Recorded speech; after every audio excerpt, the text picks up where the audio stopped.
Olá, boa noite a todos. Sejam muito bem-vindos à nossa aula que vai tratar sobre dispositivos médicos. E, para quem não conhece, gostaria de falar um pouco sobre a Visanco Learning. A Visanco Learning é um braço educacional da Visanco, que possui vários cursos voltados para a área de vigilância sanitária, assuntos regulatórios, cursos online, presenciais, todos com bastante qualidade e muito atualizados em relação à legislação atual da Anvisa. E hoje não seria diferente, nós vamos ter uma aula sensacional sobre dispositivos médicos e todas as atualizações que foram publicadas nos últimos tempos com as nossas professoras, a Mariana e a Priscila. Ambas são farmacêuticas e trabalham na área de assuntos regulatórios com foco em garantia da qualidade, principalmente de dispositivos médicos. Então, gostaria de agradecer a presença das nossas professoras aqui, a disponibilidade por essa aula gratuita para que as pessoas possam conhecer mais sobre dispositivos médicos e conhecer mais também sobre a qualidade dos cursos da Visanco Learning. Então, muito obrigada, Mariana, muito obrigada, Priscila, e deixo a palavra com vocês. Só mais uma questão. Quem tiver alguma dúvida ou quiser fazer algum comentário durante a aula, pode encaminhar aqui no chat, que ao final vamos tirar todas as dúvidas junto com as nossas professoras, tá bom? Muito obrigada, uma ótima aula para todos, e é isso. Vou passar a palavra aqui para elas. Oi, pessoal, boa noite. Obrigada, Ju, pela introdução aí. Então, como ela já apresentou, sou a Priscila, sou formada em farmácia, especialização em gestão da qualidade e assuntos regulatórios. Então, hoje eu trabalho com a parte de abertura de empresas, legalização, de documentação, boas práticas de fabricação, certificado e registro de produto na Anvisa.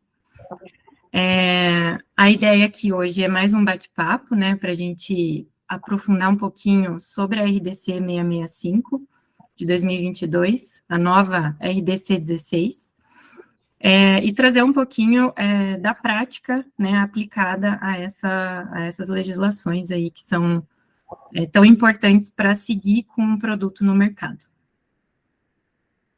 Oi, gente, boa noite.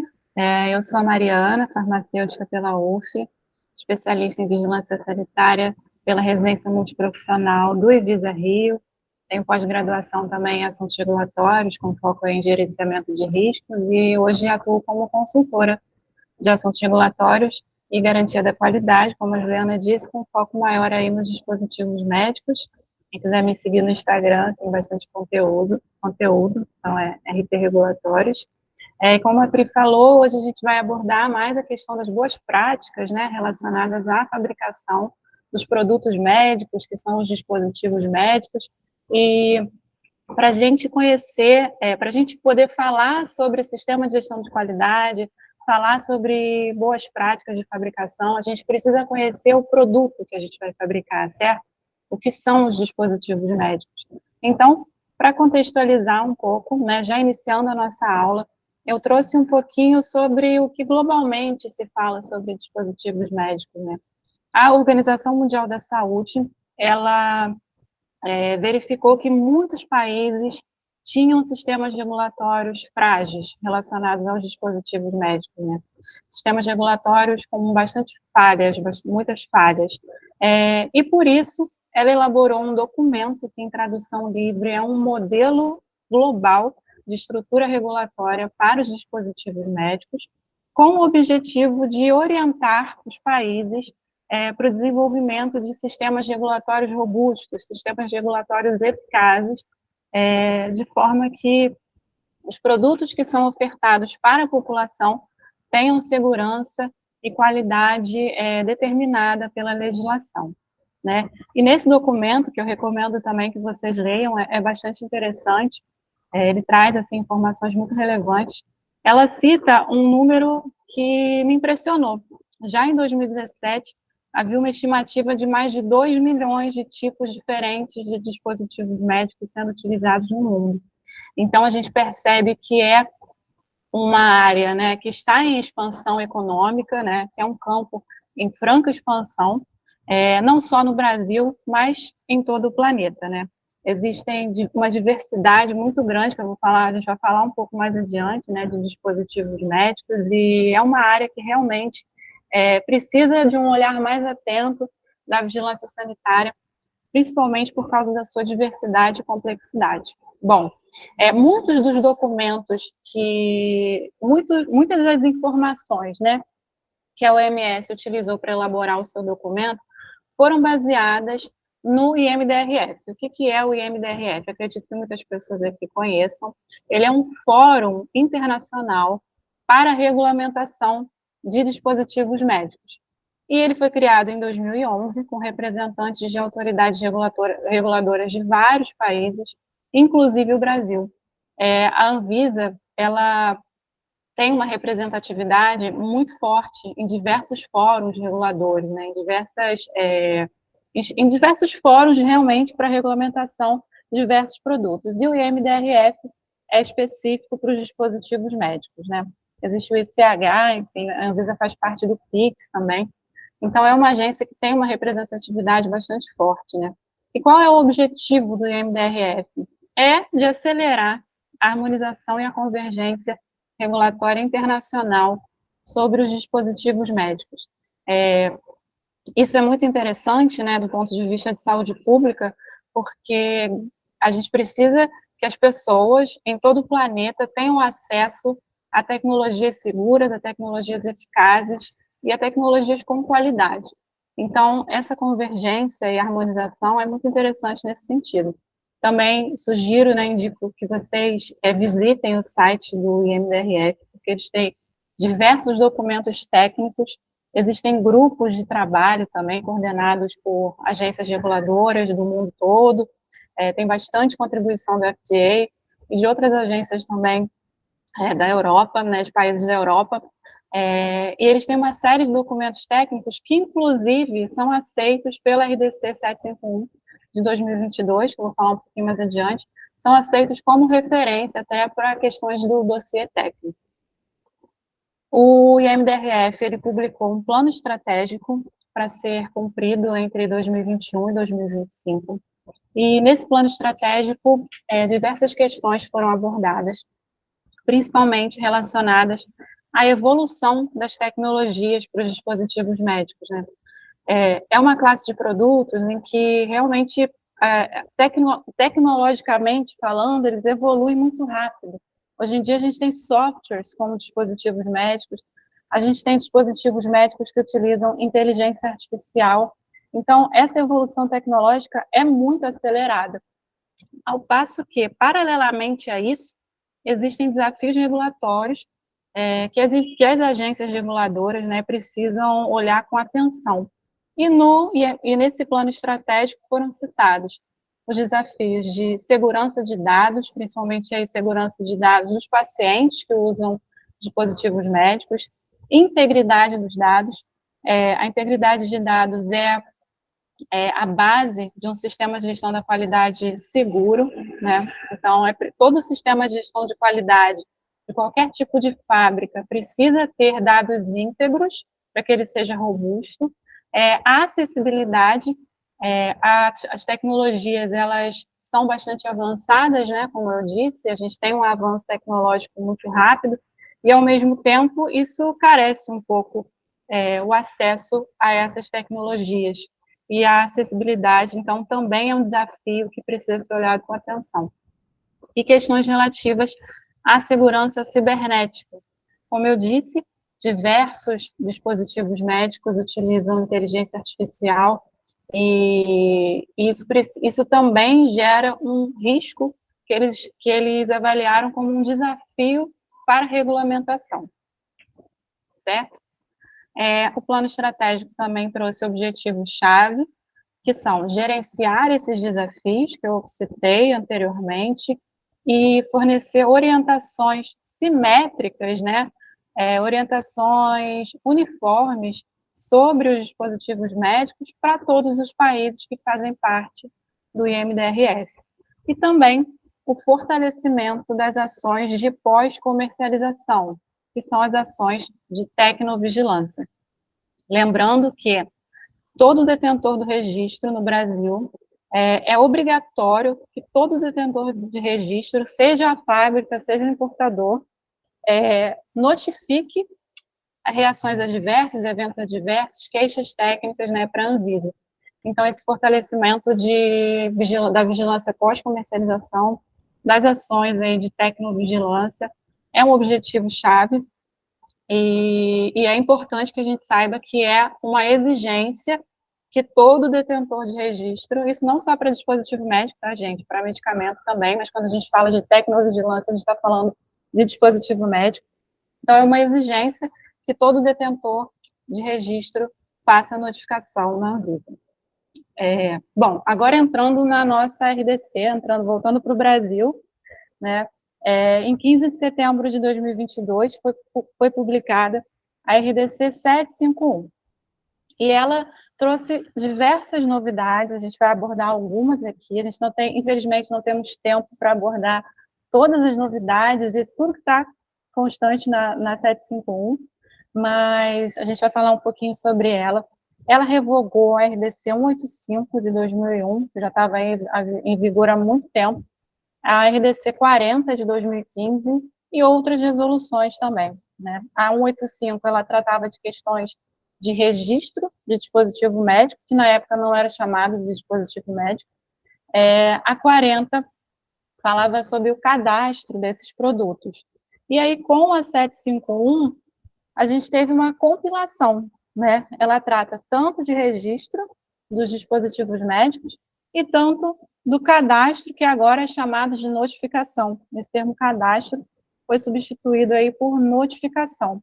E uma grande questão da 751 é, de fato, a utilização da denominação do termo dispositivo médico. A partir da RDC 751, os correlatos que foram definidos lá na 5991, produtos para saúde, produtos médicos, agora são chamados de dispositivos médicos.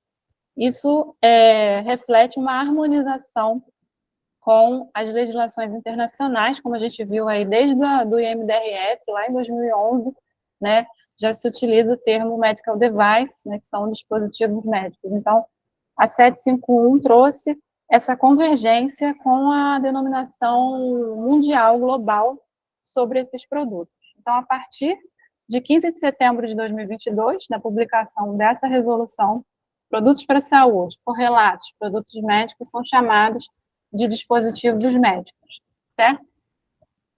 E o que são esses dispositivos médicos? Também temos novidades aqui na própria definição, né? São instrumentos, aparelhos, equipamentos, implantes, dispositivo médico para diagnóstico in vitro, software, material ou artigo utilizado para diagnóstico, prevenção, monitoramento, tratamento ou reparação de uma doença, lesão ou deficiência, né? Então, por exemplo, máscaras cirúrgicas que previnem, que a gente utilizou, assim, aos montes aí durante a pandemia, são dispositivos médicos de baixo risco, mas são dispositivos médicos. Quando eles têm função de investigação, substituição, alteração da anatomia ou de um processo ou estado fisiológico ou patológico, tá? Então, a gente tem aqui exemplos de próteses ortopédicas também, são dispositivos médicos, aparelhos de suporte ou manutenção à vida, muito utilizados também na pandemia, né, os respiradores mecânicos, desfibriladores, de controle e apoio à concepção, dispositivos intrauterinos são dispositivos médicos, preservativos também são dispositivos médicos, inclusive de classe 3, e aqueles que fornecem informações por meio de exames in vitro, de amostras do corpo humano, incluindo órgãos e tecidos, certo? E uma grande informação, né, uma informação muito importante, é que esses produtos, né, a principal ação desses produtos não pode ser alcançada por meios farmacológicos, imunológicos ou metabólicos no corpo humano, mas podem ser auxiliados por esses meios. Então, assim, a sua principal ação não pode ser por meio farmacológico, não pode ser por meio imunológico, não pode ser por meio metabólico, tá? Eles podem ser auxiliados por esses meios.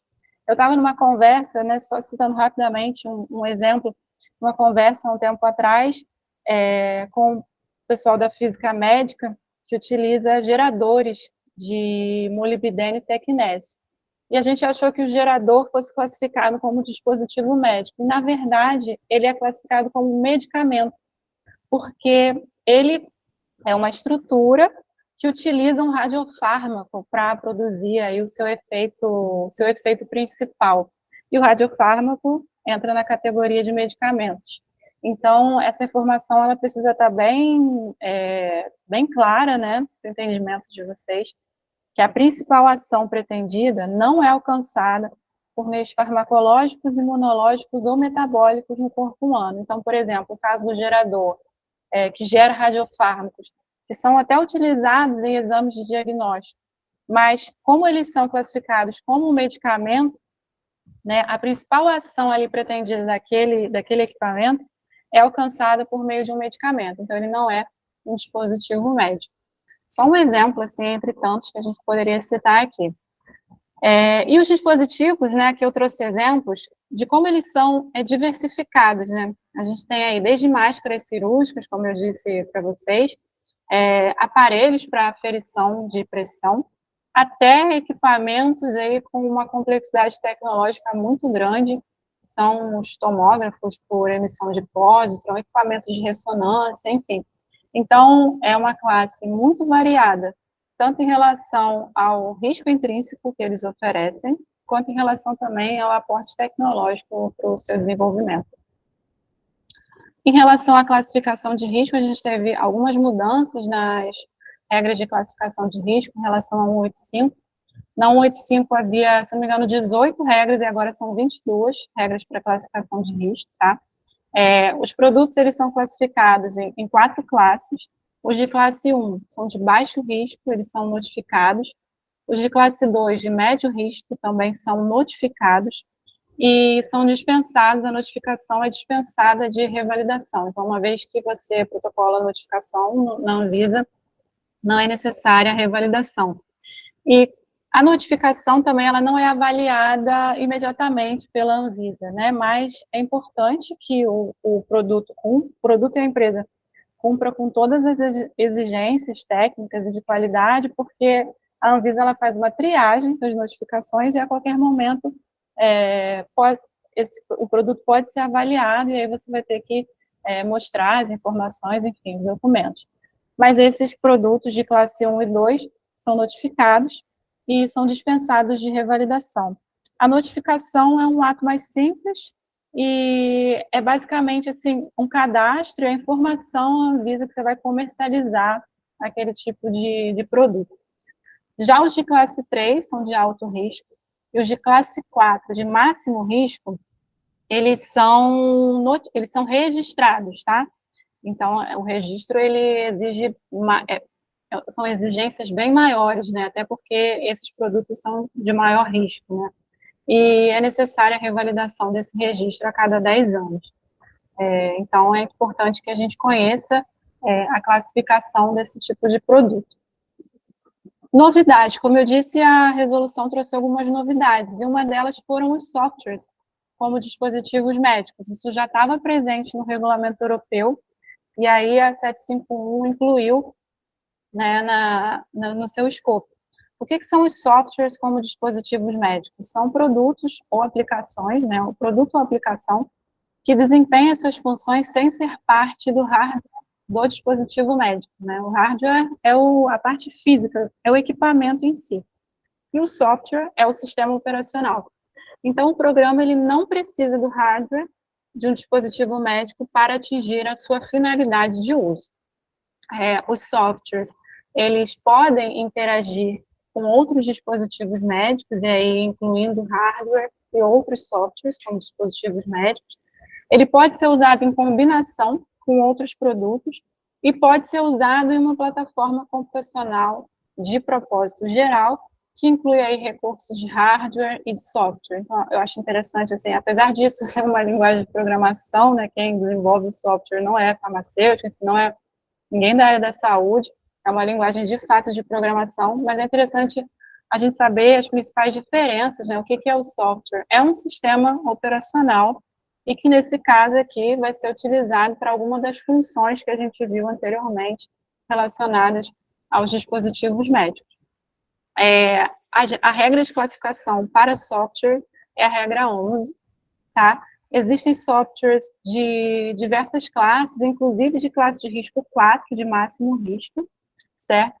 Então, é uma novidade que está aqui na 751. Outra novidade aí foi a inclusão dos nanomateriais, né? E é um conceito que não é simples, não é fácil de entender, tá? É difícil a gente explicar em pouco tempo, e é difícil a gente entender também, às vezes a gente precisa reler, enfim. Mas seria um material natural, incidental ou manufaturado, em que as partículas estão em estado não ligado ou sob a forma de agregado ou aglomerado, tá? E essa questão de ser agregado ou ser aglomerado está relacionada com a força de ligação entre essas partículas. E a informação que é mais relevante para a gente entender o que é nanomaterial é que eles são partículas muito pequenas, na verdade, né? Nanoméricas, como o próprio nome já diz. Então, 50% ou mais das partículas têm distribuição de tamanho dentro do intervalo de 1 a 100 nanômetros. Eles também são classificados aí de risco 2 a 4, né, de acordo com o potencial de exposição. A regra de classificação para os nanomateriais é a regra 11, que foi incluída, a regra 19, a 11 é de software. A regra 19, que foi incluída também, é uma novidade em relação a 185. Bom, agora falando da 665, que de fato é o foco da nossa aula, que são boas práticas de fabricação. A 665 é de 30 de março de 2022, então ela é uma resolução anterior à 751, por isso que ela não usa a denominação dispositivo médico. Ela dispõe sobre boas práticas de fabricação de produtos médicos e produtos para diagnóstico de uso in vitro, correto? Então, toda a resolução que veio depois da 751 já usa o termo dispositivo médico. E ela incorporou, a Priscila vai falar um pouquinho melhor, né, mas nos próximos slides, mas ela incorporou requisitos da RDC 16 de 2013 e da Instrução Normativa número 8 de 2013. Então, houve pequenas mudanças, poucas mudanças, né? Foi mais uma questão de técnica legislativa mesmo, e ela incorporou requisitos dessas duas normas, da RDC 16 e da Instrução número 8. Ela trouxe algumas definições importantes, que eu vou citar aqui para vocês, como a de fabricante, tá? Que é qualquer pessoa que projeta, fabrica, monta ou processa um produto acabado, né? Então, quem produz um produto acabado, incluídos que desempenham funções por contrato de esterilização, rotulagem e embalagem. E o que é o produto acabado? É o produto embalado e rotulado. É o produto que está pronto para ser comercializado, certo? Política da qualidade. Política da qualidade é a base de toda a empresa, né? É a totalidade das intenções e das diretrizes de uma organização com respeito à qualidade, expressas aí pela gerência executiva. Então, a política de qualidade, ela deve ser do conhecimento e do envolvimento de todos os setores da empresa. Ela não se restringe só lá ao setor da garantia da qualidade. É importante que isso fique claro também. Inclusive da gerência executiva, que é a alta administração da empresa, responsável por prover os recursos e com autoridade mesmo para estabelecer ou alterar a política e o sistema da qualidade da empresa. O que é o sistema da qualidade? Ele envolve toda uma estrutura organizacional, né, responsabilidades gerenciais, procedimentos operacionais padronizados, precisa ter o manual da qualidade, que a gente vai falar mais adiante, as especificações, né, e aí, quando a gente fala de especificações, são as normas não só da Anvisa, mas outras normas também, mas basicamente da Anvisa, processos e recursos necessários para a gestão da qualidade. Então, um bom sistema da qualidade, um sistema robusto, ele envolve todas essas etapas, né? Todas essas características, né?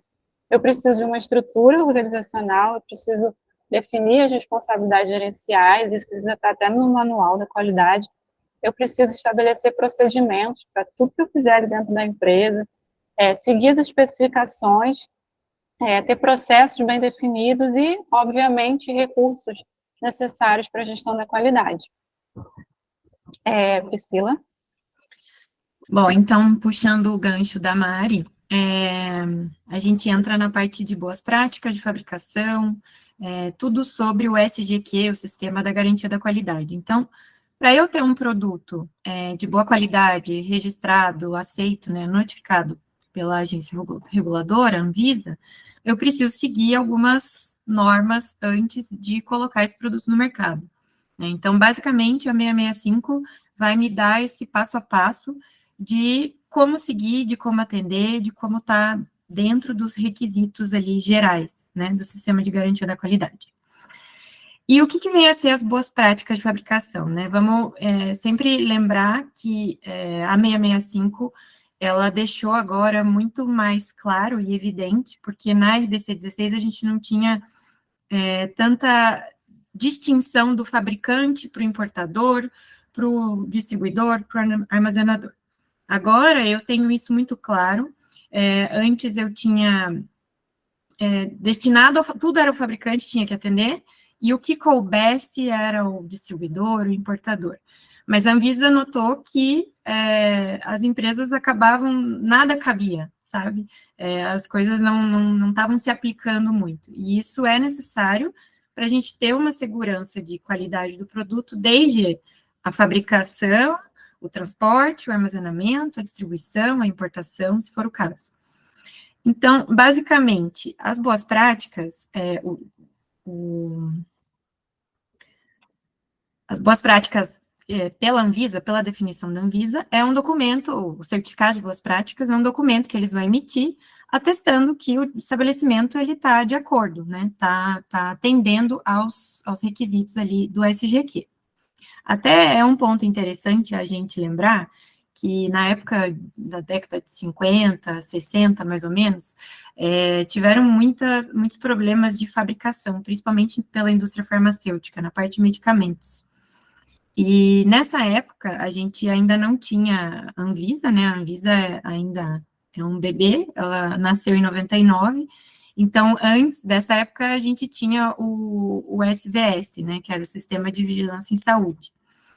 E nessa época, o FDA, ele desenvolveu os GMPs, que são os Good Manufacturing Practices, né? As boas práticas de fabricação mesmo, e não era nada regulado, era um caráter de orientação, né, para que as empresas tentassem ajustar ali um sistema, criar um escopo para seguir aquele processo e evitar problema na fabricação, evitar o problema no processo, gerenciar os riscos, e isso tornou-se algo, um desenvolvimento que teve bons resultados, e hoje é regulado, né?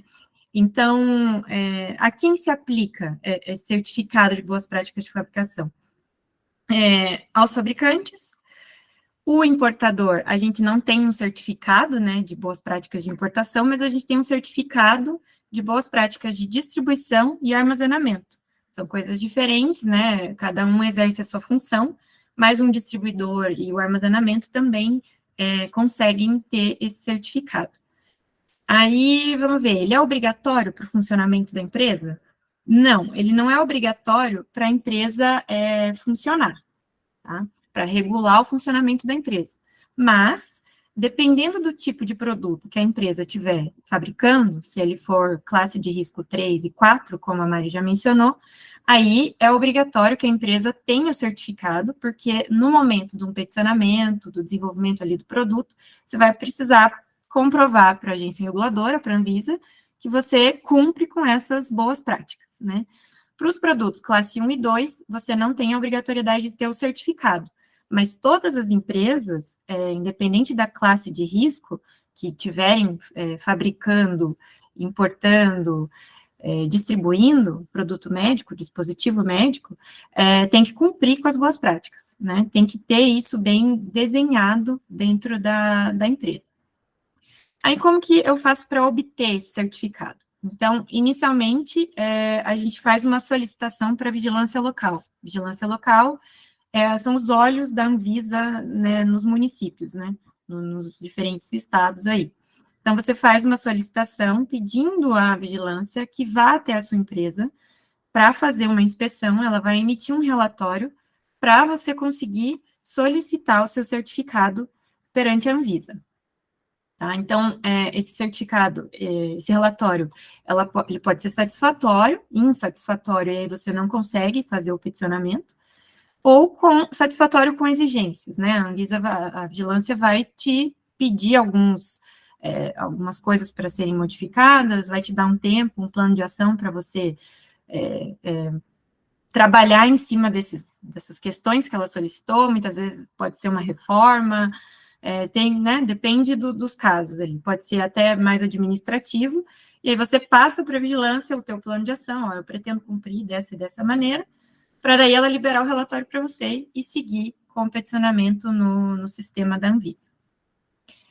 As classificações possíveis, então, satisfatório, insatisfatório e satisfatório com exigência, né, que fica pendente alguns atendimentos de algumas demandas, e onde consultar essas empresas. Então, a Anvisa tem melhorado muito o fluxo ali de consulta, de atendimento, né, tanto ao consumidor, quanto ao fabricante, quanto a quem utiliza mesmo do sistema. E eles têm colocado em Power BI, a gente tem vários links, que depois a gente pode disponibilizar para vocês, onde consultar. Então, você acessa um Power BI só de produto de dispositivo médico, a gente tem que adotar aí a troca da palavra de produtos para a saúde para dispositivo médico, ainda é uma virada de chaves. E ali você consegue consultar essas empresas que têm certificação, né, concessão de certificado de boas práticas. Aí eu até vi uma pergunta do Alex ali, sobre o IMDRF ser associado ao Brasil, por que as auditorias e inspeções precisam ser feitas pelo NCC? Então, o NCC ainda é um programa que está dentro do Fórum Internacional de Regulador de Produto para a Saúde, né, o IMDRF. E esse programa hoje se chama MDSAP, que é uma sigla em inglês, que é um programa de auditoria única em produtos para a saúde. Então, esse programa contempla algumas empresas, alguns organismos auditores que são autorizados no âmbito desse programa para realizar uma auditoria única que vai contemplar todos os requisitos ali do SGQ relevante para uma autoridade regulatória e que é reconhecido pela Anvisa. Então, vamos supor, você quer fazer a importação de um produto que é classe 3, e você precisa fazer esse registro, você vai ser o detentor do registro dele aqui no Brasil. O seu fabricante precisa cumprir com as boas práticas, e além de cumprir, ele precisa te provar que cumpre com isso. Então, ele tem que ter esse CBPF. O CBPF, para esse país, vai ser conhecido como MDSAP. Né? A Anvisa aceita, se for feito uma auditoria por esses órgãos autorizados, o certificado emitido pelo MDSAP. Então, por isso que precisa ser feito por eles, tem que ser órgãos ali autorizados a esse programa. Tá? Pode passar, Mari. Bom, então, dito isso, as boas práticas, então a gente tem os requisitos ali gerais, né, para seguir da gestão da qualidade. A gente buscou dividir, a RDC 665 é uma RDC muito extensa, né, com 138 artigos aí, então a gente vai ter uma outra aula, a gente vai explicar uma outra parte mais densa ali do SGQ, com mais detalhes, com mais ferramentas, para ficar bem conceituado esses pontos. Então, como a Mari já tinha elucidado ali, a política da qualidade, você pode ir passando ali, que eu já não lembro, a organização e responsabilidade, revisão gerencial, pessoal, gerenciamento de risco e controle de fornecedores. Hoje, a gente vai falar sobre esses itens, e numa próxima oportunidade, numa próxima Masterclass, a gente vai abordar os outros requisitos, que não param por aqui. Então, sobre a política da qualidade, né, a definição da política da qualidade. Isso é algo a ser definido pela alta administração, pela alta gerência, né? Principalmente uma empresa, se for uma empresa menor, os donos de empresa, ou uma empresa maior, a gestão mesmo, definir essa política da qualidade. O que entra nisso? Definir os objetivos, qual vai ser o modelo da gestão, os processos chaves ali para planejar uma qualidade, definir como vão ser os treinamentos, as responsabilidades, os processos, e a partir disso, iniciar desdobramentos dos objetivos. Então, qual é o objetivo da empresa, o que eu quero transmitir para o cliente, o que eu quero alcançar com esse objetivo, qual a minha missão, quais serão as responsabilidades. Isso é o pontapé inicial para começar toda a base dos seus procedimentos, de como você vai levar os seus processos adiante. Então, para a gente deixar isso documentado, porque tudo que vai ser feito ali no SGQ tem que ser documentado.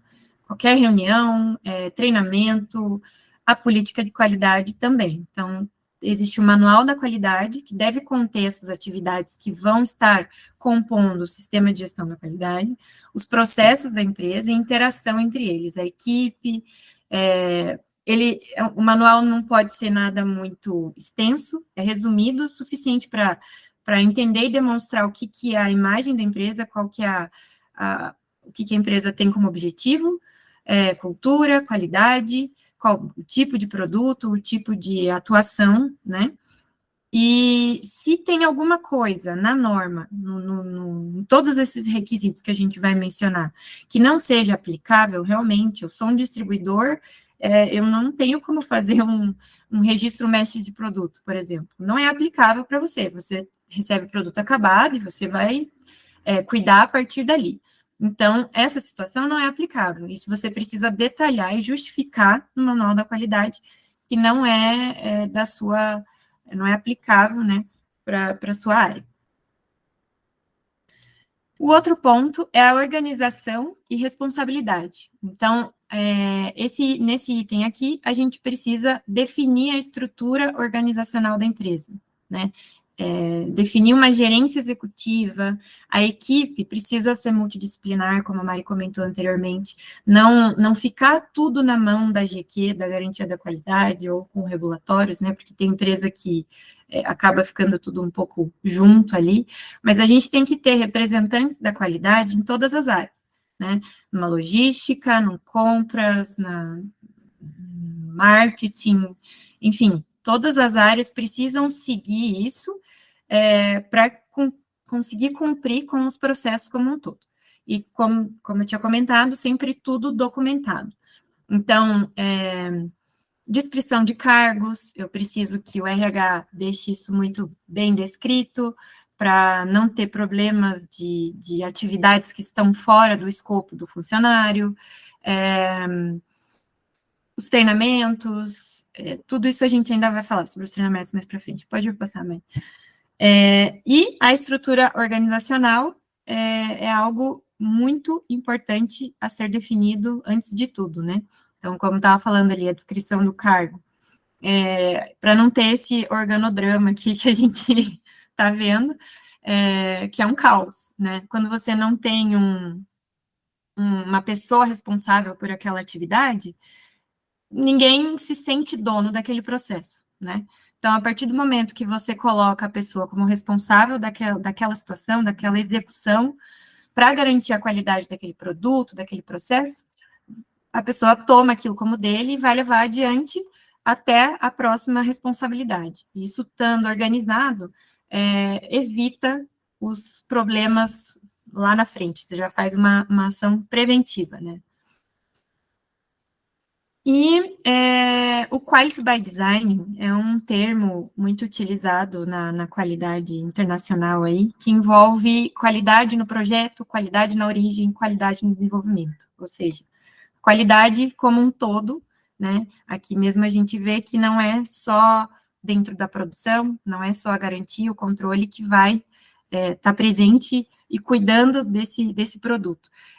Desde o início do desenvolvimento do projeto, já avaliando as normas, né, como ele vai se enquadrar no mercado, de que forma ele vai ser comercializado, para que público, a qualidade na produção, no processo produtivo, a qualidade na entrega, na distribuição, na importação, se for o caso, né? Em todos os pontos.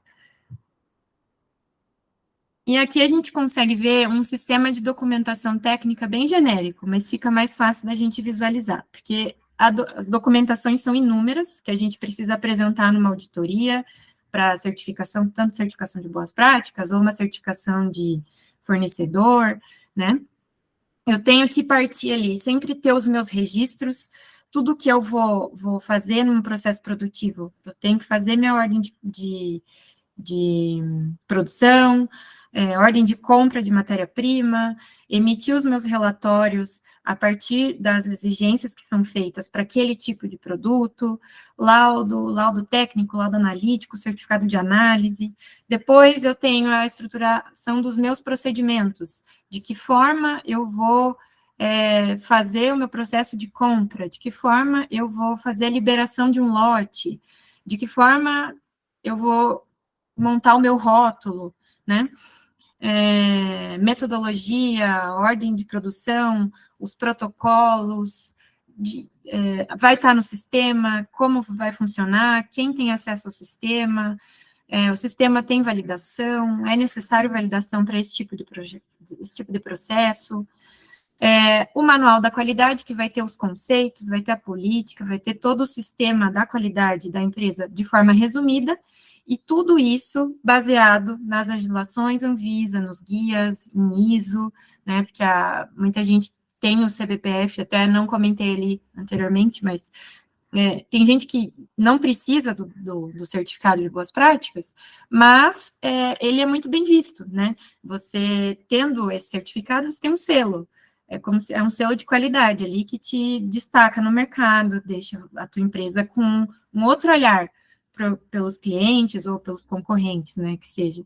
Então, a ISO é a mesma coisa, né, seguir hoje a ISO 13485 é a que segue basicamente a 665 de uma forma internacional.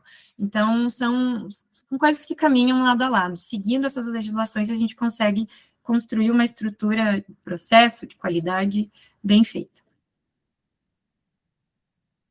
Bom, aí a revisão gerencial.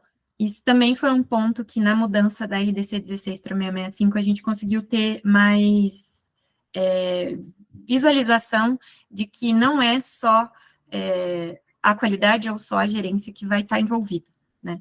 Mas, de qualquer forma, a revisão gerencial, são reuniões que a empresa precisa definir, o período que isso vai acontecer, se é a cada 15 dias, se é uma vez por mês, se é semestral, não sei. A empresa define isso e coloca isso em procedimento. Então, o seu procedimento, ele precisa, a papel aceita tudo, né? A teoria é sempre bonita, mas na prática, às vezes, não funciona. Então, sempre verificar isso nas revisões gerenciais mesmo, avaliar a efetividade do sistema da qualidade. Como que está funcionando o teu processo? Você tem que mudar alguma coisa? Como que estão os teus resultados? O desempenho? Você está precisando fazer muito gerenciamento de risco, assumir riscos, muitas ações corretivas, plano de ação, controle de mudança, tudo isso tem que ser avaliado nessas reuniões e atualizados conforme o teu modelo de negócio, conforme a tua realidade, né? Tem empresa que precisa disso mensalmente, tem empresa que não tem essa necessidade. Pensando num distribuidor, por exemplo, eu não tenho tanta necessidade de ter uma forma tão assídua em reuniões nesses assuntos abordados. Então, tudo que for conversado nessas reuniões gerenciais precisam estar documentadas, porque também são cobradas em auditoria, né? O auditor chega e quer ver se isso está sendo acompanhado, está sendo documentado, se você teve um desvio, se você abriu uma ação, uma não conformidade, se você fez uma análise, né, do teu problema ali para evitar com que outras coisas aconteçam da mesma forma, se você adaptou o teu processo, se você já identificou onde que é o problema, então tudo isso é o momento de identificar. Então, por isso que tem que ter um integrante ali de cada área para facilitar essa interação, né, multidisciplinar mesmo. E o assunto pessoal entra a área dos colaboradores, todos os colaboradores que estão na execução de atividades, né? Então, treinamento, de acordo com o que está estabelecido no procedimento.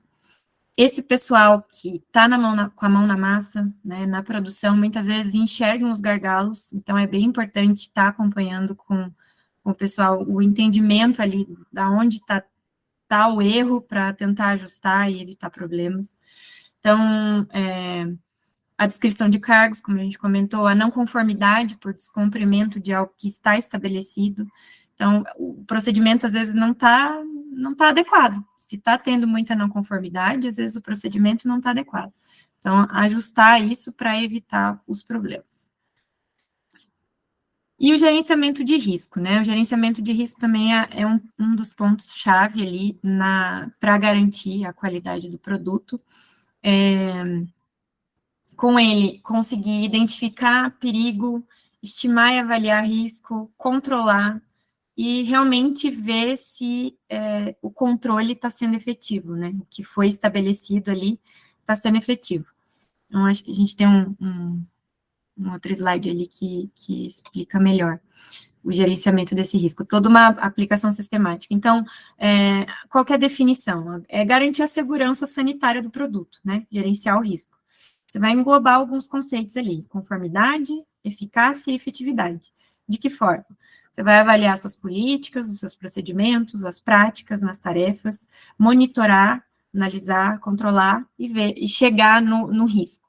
Muitas vezes você faz o gerenciamento do risco depois que você teve um problema, né? Então, vamos supor, você teve o seu produto no final da linha de produção, você mandou ele para análise e ele é um produto estéril, tá? Você fez uma análise microbiológica nele. E deu alterada a tua análise, teve uma análise acima do que é permitido para aquele produto. Então, você vai avaliar, você vai tentar identificar onde está o problema. Será que é na minha bancada que não está sendo feita a asepsia de forma correta? Será que é com o meu pessoal, com quem está trabalhando com o produto? Avaliar, monitorar isso para tentar mitigar, né, o risco ou eliminar o risco. Então, isso é bem importante para depois fazer as ações corretivas, preventivas, né?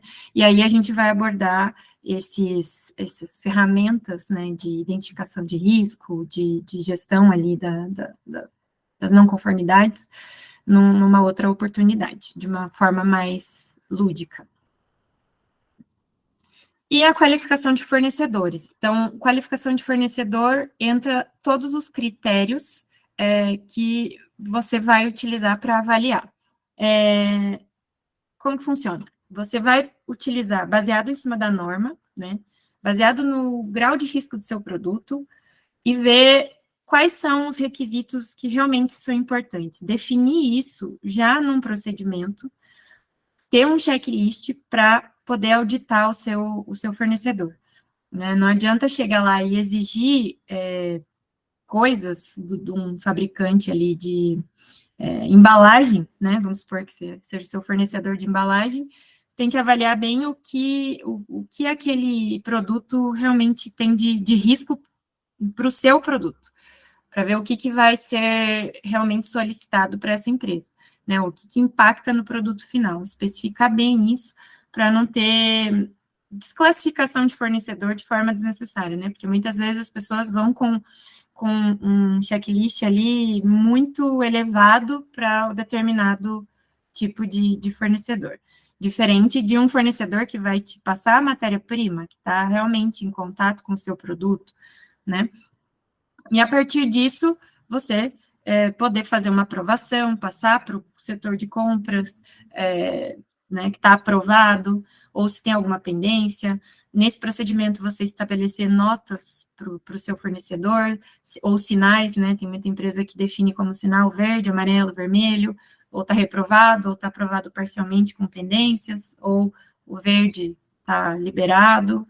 Então, são definições que tudo que você definir internamente, você tem que executar. Então, esse é o pulo do gato, né? Você realmente colocar no teu procedimento o que você vai conseguir cumprir. E de forma bem prática, né? E aí, quem que eu devo qualificar? Quem que eu devo auditar, né? O ideal é que, hoje em dia, a gente tem auditorias aí online, né? Isso aconteceu muito na época da pandemia, mas não acho que é uma prática, não é com todo fornecedor que isso dá certo. Eu acho que visitar o ambiente ali do teu fornecedor é sempre a melhor forma, né? A pandemia trouxe algumas... querendo ou não, é uma qualidade, né? A gente poder estar aqui dando uma aula, né, online, cada um no conforto da sua casa, mas tem algumas coisas que a gente não, realmente é complicado você qualificar um fornecedor online. Então, principalmente fornecedor de matéria-prima, você precisa estar ali, entender o processo dele, avaliar de onde sai uma parte do seu produto, né? Então, eu tenho que qualificar o meu fornecedor de matéria-prima, material de embalagem, fornecedor de serviço, transportadora também, tem que fazer parte desse programa de qualificação de fornecedores, o pessoal de manutenção, né, de equipamento, você precisa fazer qualificação também, tudo, pelo menos, ter ali a documentação que é exigida para atender o mínimo, né? Aí tem que avaliar o grau de risco de cada um. Mas, basicamente, os fornecedores, a gente precisa ter um olhar bem voltado para isso, porque é o que vai, no fim, te dar um produto de qualidade, né? Bom, pessoal, então, por hoje a gente encerra os assuntos aqui, mas a gente vai ter oportunidade, acredito, para continuar outros assuntos, outros temas da 665. A gente vai abrir para dúvidas daqui a pouco, mas a Juliana tem um recadinho aí para vocês. Obrigada, Priscila. Obrigada, Mariana. A aula foi sensacional. Acredito que as pessoas tenham dúvidas. Se vocês tiverem dúvidas, já podem encaminhar aqui no chat, porque ao final da aula a gente vai ter toda essa discussão. Mas antes da gente ir para as nossas dúvidas, eu queria compartilhar com vocês uma novidade em relação aos cursos da Visanco Learning. Então, a Visanco Learning, com o objetivo de disseminar informações importantes sobre novas regras em relação aos dispositivos médicos, a gente está lançando um novo curso em primeira mão, estou apresentando para vocês, esse é um curso inédito, que é uma imersão em dispositivos médicos, o que há de novo.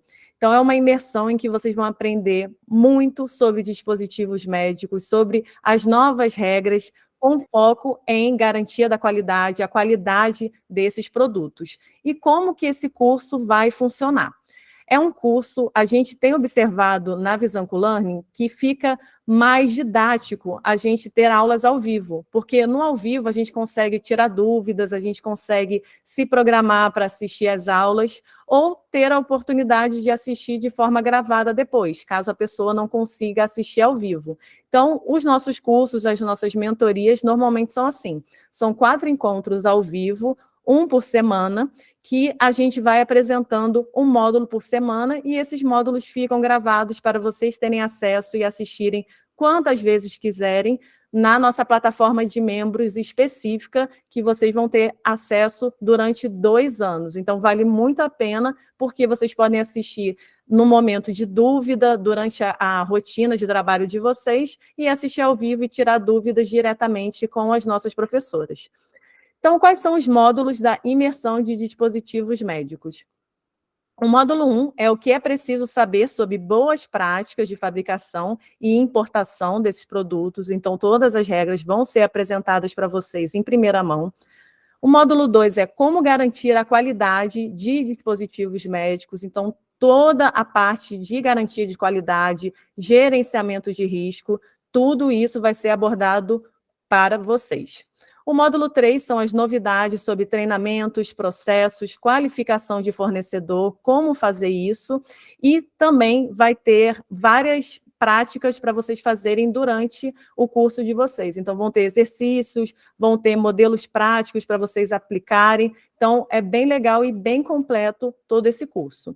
E o módulo 4, tudo sobre auditorias em dispositivos médicos, para vocês saberem tudo durante uma auditoria, o que vai ser analisado, o que precisa ser corrigido, enfim. É um curso muito completo, com foco em garantia da qualidade, que é a expertise das nossas professoras, como vocês puderam ver hoje.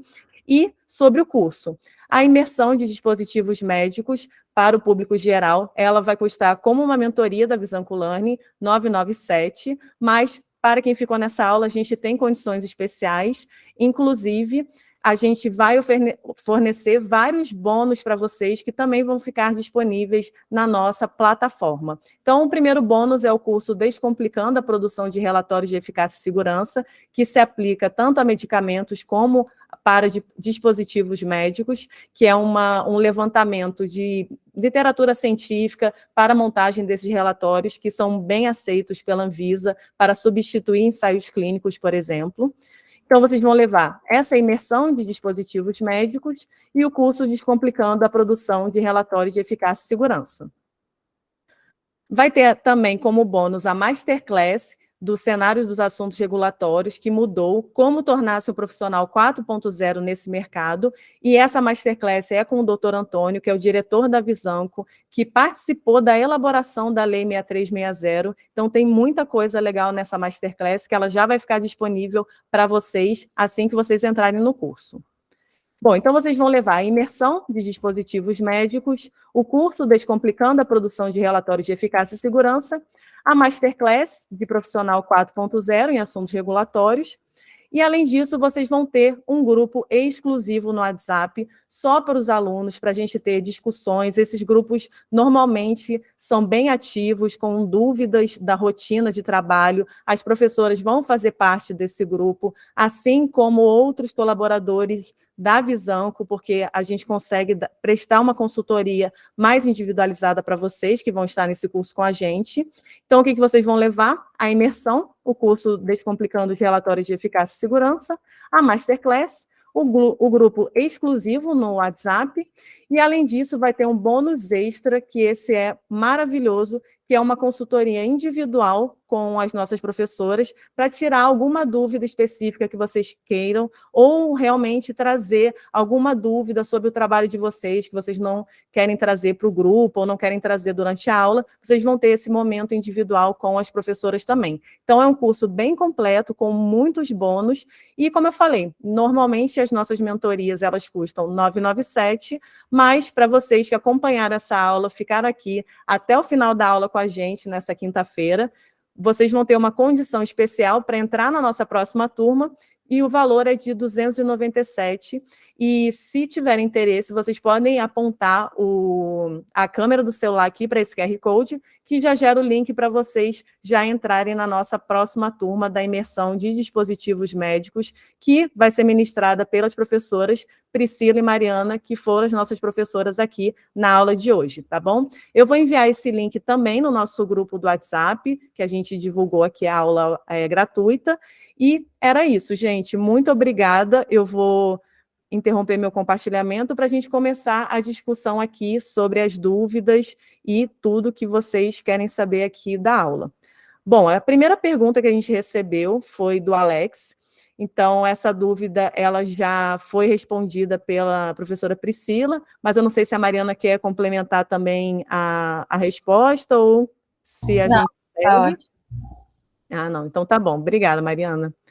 Tem uma dúvida da Giovana. Produtos de classe 1 e 2 não têm mais validade de notificação? Não precisam mais ser renovados? Não, a notificação ela não precisa ser revalidada. A revalidação é realmente só para produto registrado, né, de classe 3 e 4. E aí precisa ser revalidado a cada 10 anos, mas notificação não. Obrigada, Mariana. Não sei se mais alguém tem alguma dúvida. Se alguém tiver dúvida e quiser fazer a pergunta, quiser abrir o microfone também, está à disposição aqui. E quem ficou com alguma... pode passar os slides? A gente encaminha os slides lá no grupo, tá bom, Elaine? O José está com a mão levantada. José, se quiser fazer a sua pergunta, só abrir o microfone, tá bom?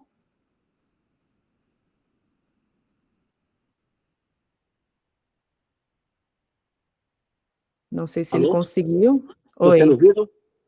Está sim. Tá bom, veja bem. Essa inscrição para o curso, ela é, digamos, por pessoa física ou pessoa jurídica? É por pessoa física. Tá. Então, no caso de empresa, a gente deve escrever o funcionário, né? Isso. Tá, E a gente vai mandar o link lá no nosso grupo, para perfeito. Tá bom. facilitar. Tá bom. Obrigada. Eu vi que a Raquel Maia também está Obrigado com a a mão você. levantada. Obrigada. Oi, eu queria tirar uma dúvida sobre tipo assim, no Notivisa, é só a empresa que pode notificar ou o usuário também pode fazer a notificação de algum problema, algum desvio de qualidade? A notificação, ela, para empresas, para detentores de registro, ela é obrigatória, mas os usuários, eles também podem notificar. Só não é obrigatória, a gente tem uma notificação espontânea. Se a Priscila pode falar mais um pouquinho, se ela... É isso mesmo, a obrigatoriedade parte ali do fabricante, o usuário pode ou não, fica facultativo, mas ele também tem acesso, né, no próprio site da Anvisa ali em fiscalização, você consegue fazer essa notificação. Perfeito. A gente tem mais uma dúvida aqui da Giovana. A questão da alteração de implementação imediata após a notificação de materiais classe 1 e 2. Vale para alteração de qualquer informação enviada no peticionamento da notificação? Para a implementação imediata, não é qualquer tipo de informação que você pode alterar. Implementação imediata, normalmente, entra o responsável técnico, alguma coisa em rotulagem, que é aprovado de forma imediata. Não é qualquer informação, não. Aí teria que avaliar qual é a tua mudança para ver um código de assunto relacionado a essa alteração. Só para complementar, a Instrução Normativa 74 de 2020, se eu não me engano, ela traz algumas informações sobre essas alterações requeridas, imediatas e as não reportáveis também. Até a Anvisa fez perguntas e respostas da RDC 751, e ficou bem legal. Tem bastante dúvida, assim, porque deixou, né, de uma forma muito aberta ali, a dúvidas mesmo, e esse perguntas e respostas, inclusive, acho que tem uma questão sobre essa tua pergunta, Giovana. Obrigada, Priscila. Obrigada, Mariana. Deixa eu ver aqui. O José levantou a mão. José, se... Novamente, com uma questão, tá? A respeito, por exemplo, de uma vacina para uso animal, tá? Existe esse procedimento também de poder se usar, pelo que eu entendi aí da aula, de uma empresa que já tem uma certificação por aquele sistema internacional, tá? Uma empresa regulatória que tenha sido feita, né? Pode ser utilizada também para efeito de agilização e qualificação do produto aqui no mercado também junto à Anvisa. Vacina, você falou? Oi? O produto, qual que é o produto, o tipo de produto? Seria uma vacina para uso animal. É porque essa certificação, ela é voltada para dispositivo médico. Aí, para registro ou notificação de produto animal, já entra em outra categoria, né? Ela é classe 4, no caso, sim, né? Porque vacina é um medicamento imunobiológico, né? Não é dispositivo médico. Então, se eu teria que ver, nesse exato momento, eu não lembro exatamente qual é a resolução para imunobiológico, mas teria que verificar na resolução aplicada a esse tipo de produto. Inclusive, como é para uso animal, às vezes também tem o mapa envolvido na história. É isso que eu ia complementar, sobre a regulamentação de vacinas em animais, essa regularização é via mapa. A Anvisa é focado em uso em seres humanos. Entendi, tá bom. Aí a certificação acaba talvez nem sendo aplicável, sabe? Talvez não tenha procedimento pela Anvisa, não é isso? Isso, direto com e é massa. para animais. Tá, perfeito. Obrigado. Nada.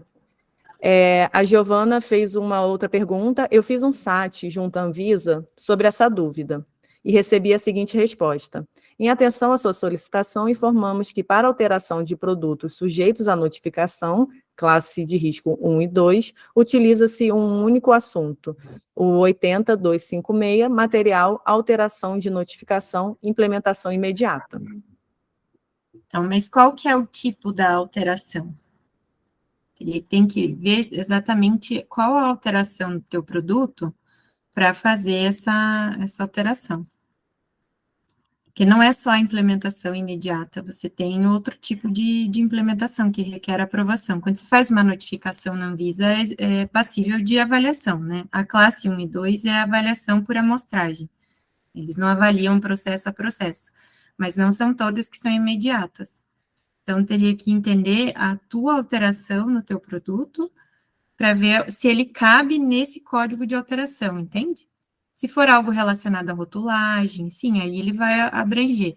Agora, se for algo que você muda na composição do teu produto, tem que entender que tipo de produto que é também para conseguir ajudar melhor aí.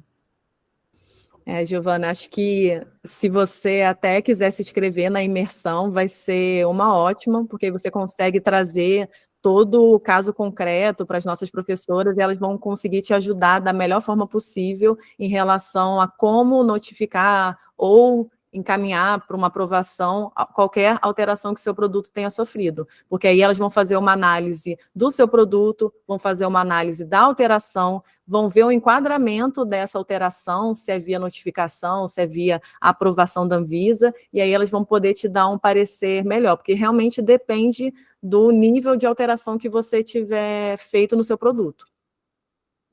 Exatamente. Vai ser muito bem-vinda. Tá bom, Giovana? Obrigada. Desculpa, uma terceira interferência aí, tá? A questão do... Eu estou assistindo pelo celular e vi a divulgação também do QR Code. Como é que vai... Para a gente usufruir do desconto, né? Tá? Do bônus. Como é que a gente pode fazer? Que eu não tive como no celular aqui, não tive como fazer essa gravação do QR Code, né? Não tem problema. A gente vai mandar o link do desconto já no grupo do WhatsApp que vocês estão. Tá aí bom, o link eu já até mandei para vocês, aí é só clicar lá, colocar os dados que vocês vão ter acesso a todos os bônus e vão ser incluídos no grupo do WhatsApp, em que a gente vai passar as datas das aulas, tá bom? Tá ótimo. Obrigado mais uma vez. Obrigada a você. Então, a gente recebeu aqui uma outra pergunta. Uma amiga do André. Uma amiga desenvolveu um coletor de fezes e urina sem reagente. Eu poderia considerar que não preciso registrar ou notificar na Anvisa? Poderia considerar equivalente à categoria 2, produtos para apoio de atividade laboratorial geral?